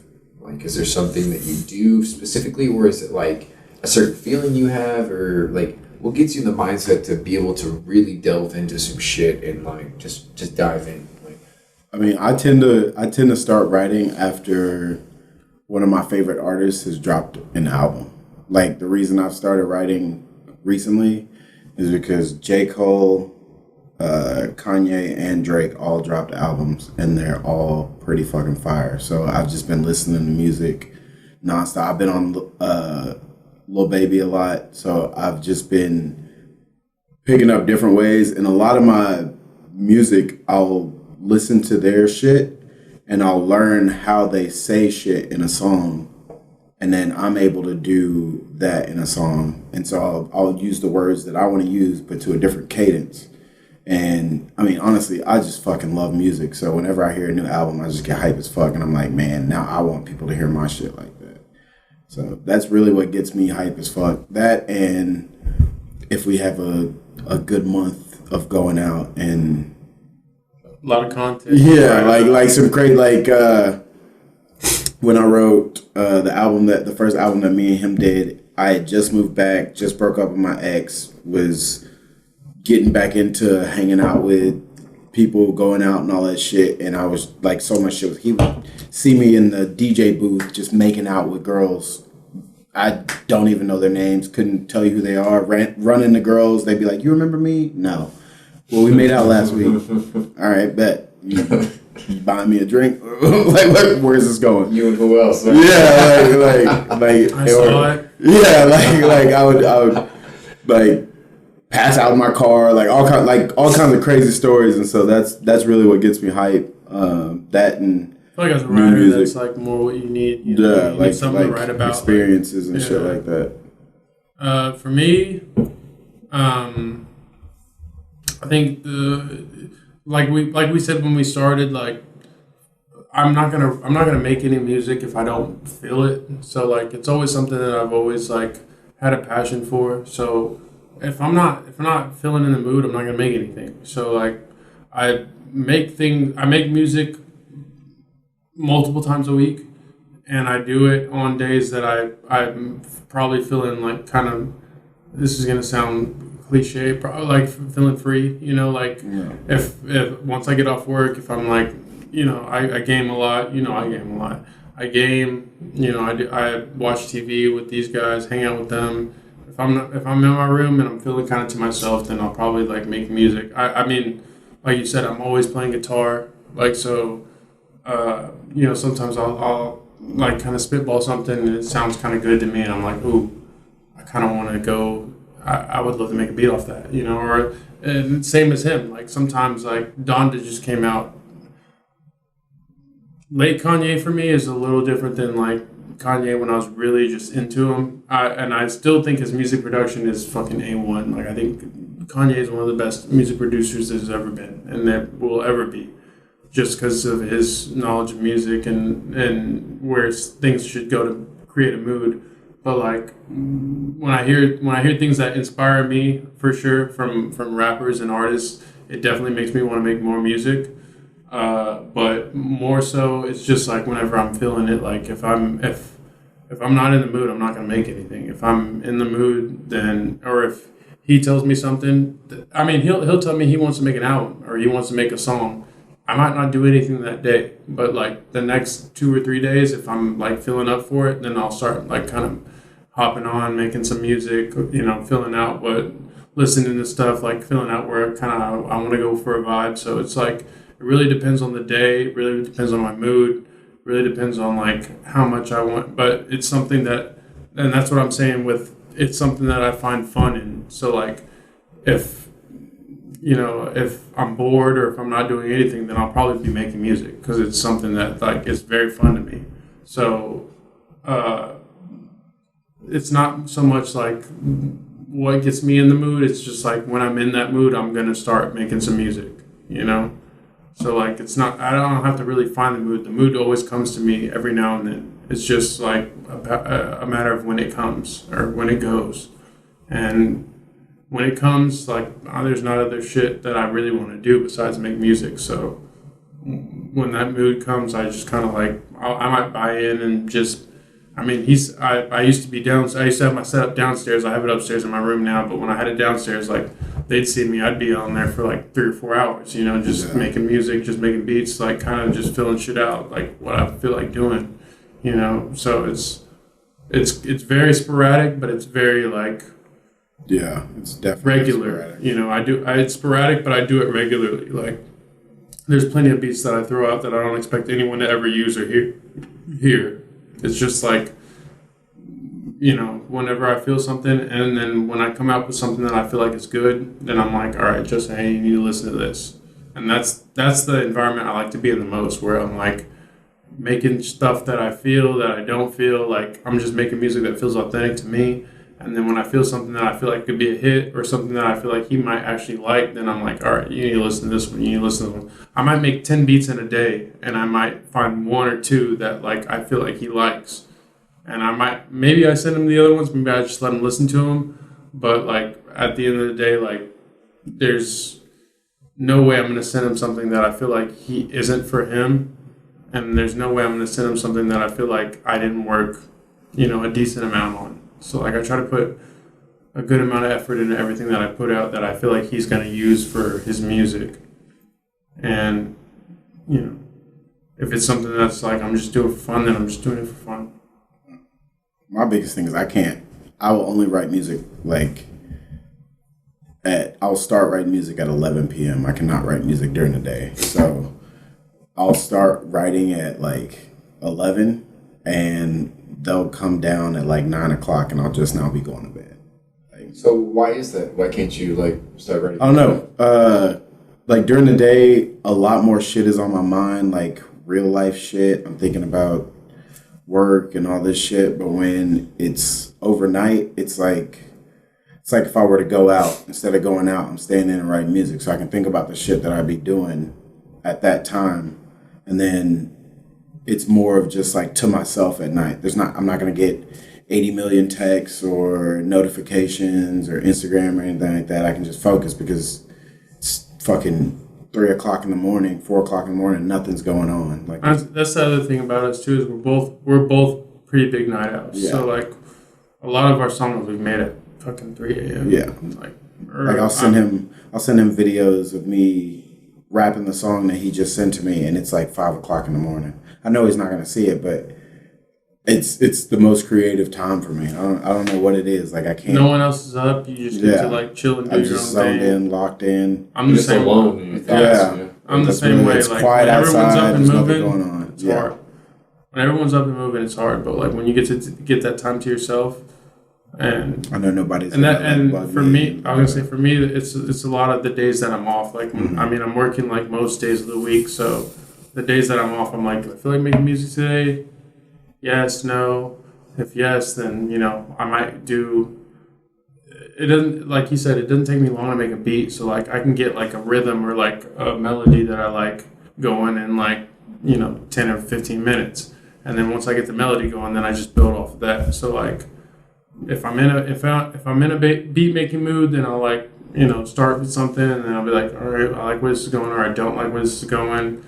Scratch it and start over. But it's usually the days that I'm off, which is 1 day a week, 2 days a week, I'll just fucking kind of grind it out. And it's not a grind in the sense of I feel like I need to make a deadline or anything. It's just this is what I like to do the more than anything in the world. So I'll just start making some music and just vibe out to what I'm doing, It's like listening to music for me. When I make music, I like to listen to it, like to hear it go back and forth, and I'll loop some stuff and then kind of build off of it. And it's one of the more relaxing things and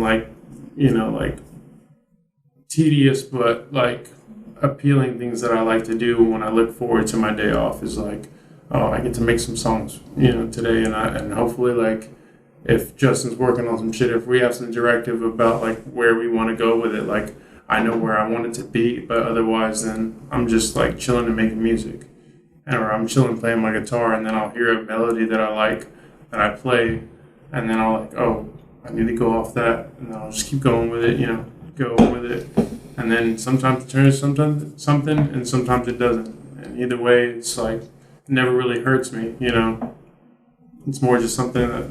And that's why I hope it stays that way if we blew up. But right now it feels no matter when we blow up. You taught me that. There you go. Yeah, when we blow up, I just hope that it stays that way. Where I'm just kind of making things that I feel more than I am trying to reach a point or a deadline or trying to make a sound for somebody. I just kind of make stuff that feels right to me. Now, I just thought of this because you said, you talking about J. Cole, Lil Baby. little bit made me think of DaBaby. So do you guys feel like cancel culture is going to be an issue in like future music? No.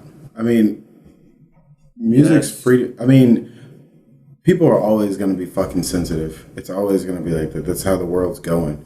But at the same time, it's part of freedom of speech. But isn't that being attacked a little bit? Right? Yeah, of course it is. It's always going to be. It's always been attacked. But the people who fuck with that's why DaBaby is still making music. That's why he's still selling millions. He doesn't. He might lose shows and shit like that. But you don't listen to DaBaby because you're worried about what he's gonna say, or you get offended about what he's always gonna say that shit. He's never said anything different. So the world's always gonna be sensitive as fuck. But I don't think it's gonna change. There's too many people in the world for that to matter. You know what I mean? Like, there could be a whole community who doesn't fuck with DaBaby and he's still gonna sell millions. You're still gonna get your music out. There's still gonna be people who fuck with you.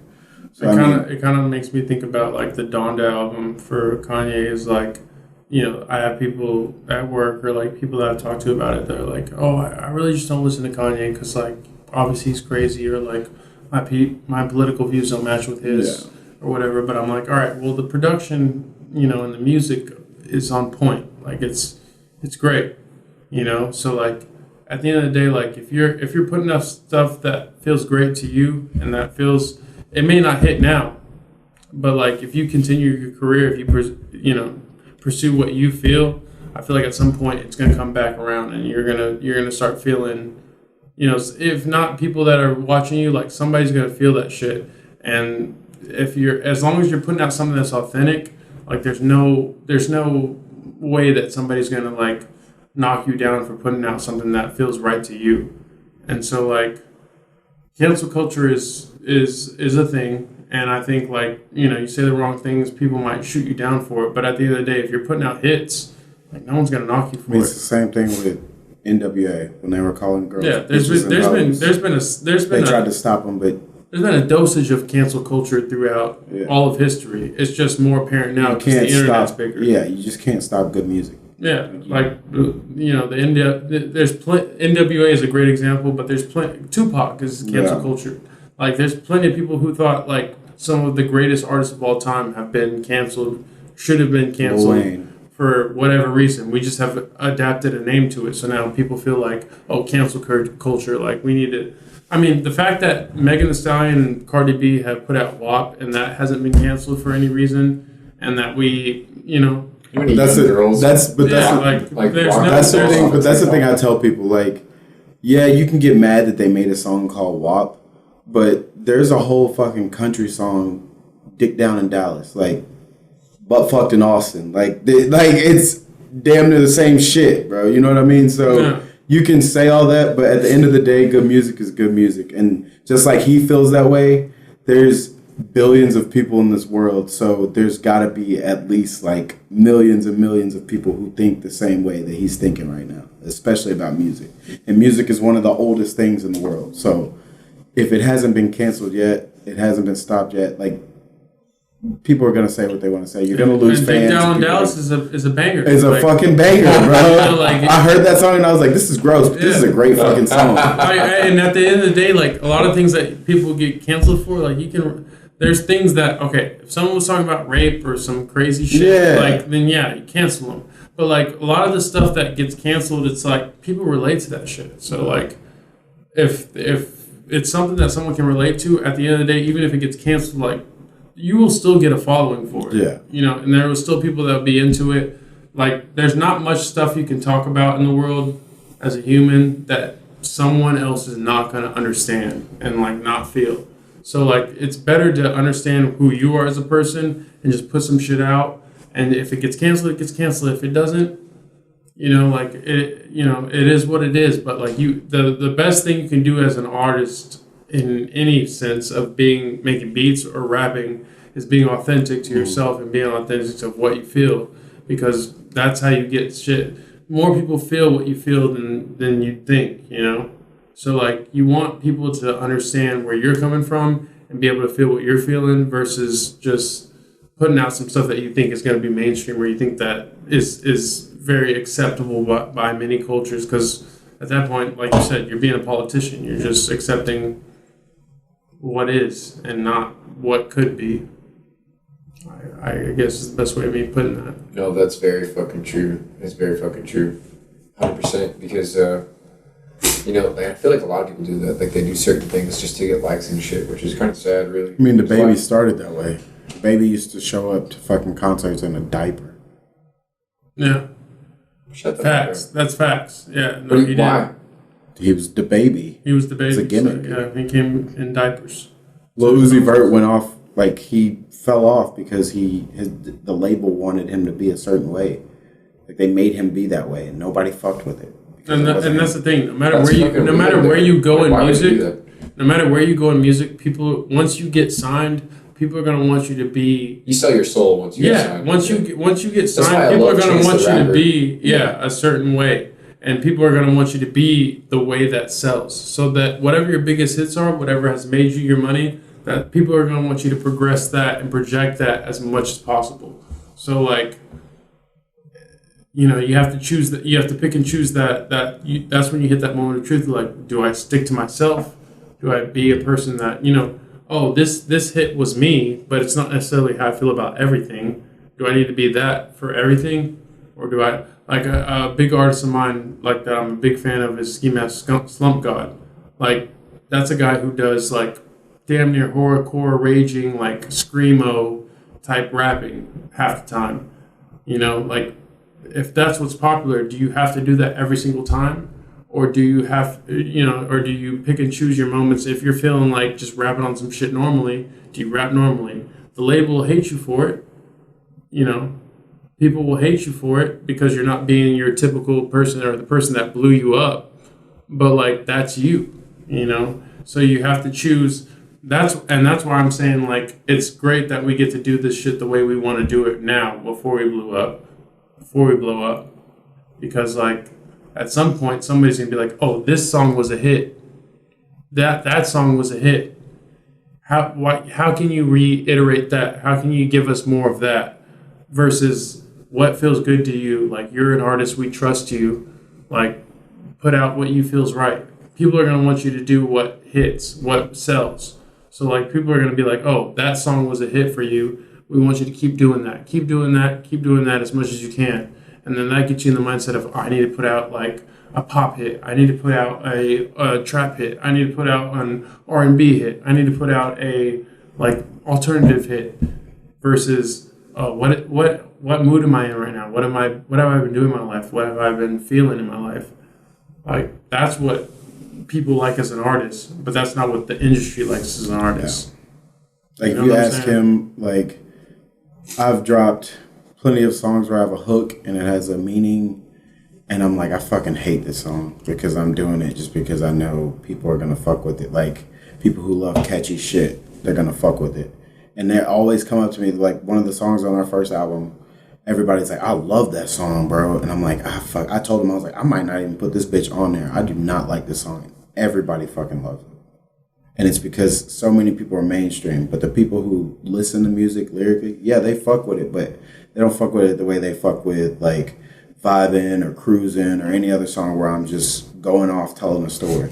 You know what I mean? There's a girl I worked with, she was like, oh, I like Kanye, but I haven't listened to the new album because, I've listened to some of it, but I feel like it's just like, more than it is like catchy, it's just like kind of like art, it's like very artistic, it's like very different, there's nothing that's really catchy in it. And I'm like, all right, well, I thought Donda was a great album, it's what he was feeling at the time.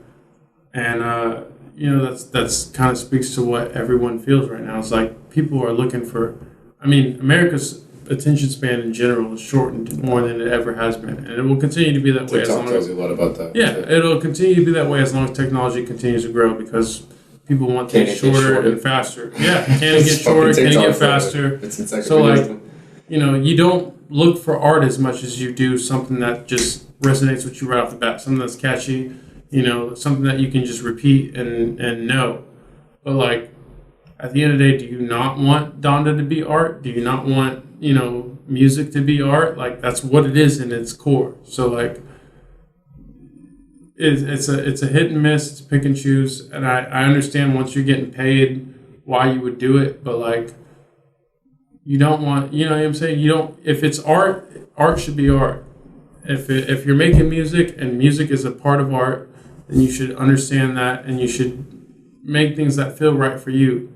There's no artist back in the day, there's no painter or poet or writer that has ever made anything that feels out of question to them or abrupt to them that they haven't, spoken out about. Like, to make good music, to make good art, you have to be able to understand who you are as a person and be able to project that. And I feel like mainstream will keep you from doing that because they want you to make those hits. They want you to make that money right off the bat. They don't care what you do in the long term. But the people that stand out, I mean, Tupac was fucking hated he was loved, but also hated for years. You know what I'm saying? Like, and what he does now, or what he did then, is now considered as art, And that's because he was able to stray away from what is the norm, what is the usual, what is a hit, and do something that means more to him. And I feel like that should transgress to every artist in any rap, painting, poetry, anything. So I feel like that's a big part of it. Well, guys, man, honestly, I feel like I could go on with you guys for like forever. But sadly, I gotta wrap this up. But man, I really appreciate you guys coming on. Justin, Sicko, nice to meet you, man. I've met you, before, but dude, it's really nice to get to know you. You're good too, bro. I can tell you guys have great chemistry together. Like, y'all, man, I feel like if you just keep doing what you're doing, like, man, you're gonna pop off. Just give it time, man. But I appreciate you guys coming on, man. I really, really do. Where can people find you guys? All platforms. Spotify, Apple Music. What would you search? Sicko Mundo. Sicko Mundo. Mundo. Yeah. All right, man. Well, man, I appreciate you coming on. And thanks for having us. Yeah, I appreciate you having us. You guys are awesome. This shit's gonna blow up just like we are. So, man, dude, I look forward to having you guys on in the future, man. Yeah, smoking. Like, that's what I was gonna say. Is like we're gonna be on here again. I can't wait till I get my own space and we can just do whatever we want. It came out of this or a storage facility unit with some sort of air conditioning.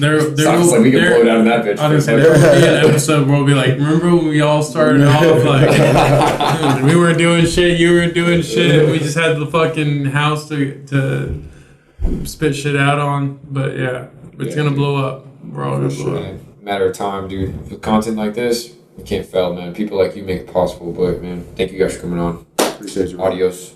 Good night. Goodbye, friends. All right. Boom. I'm gonna save this all.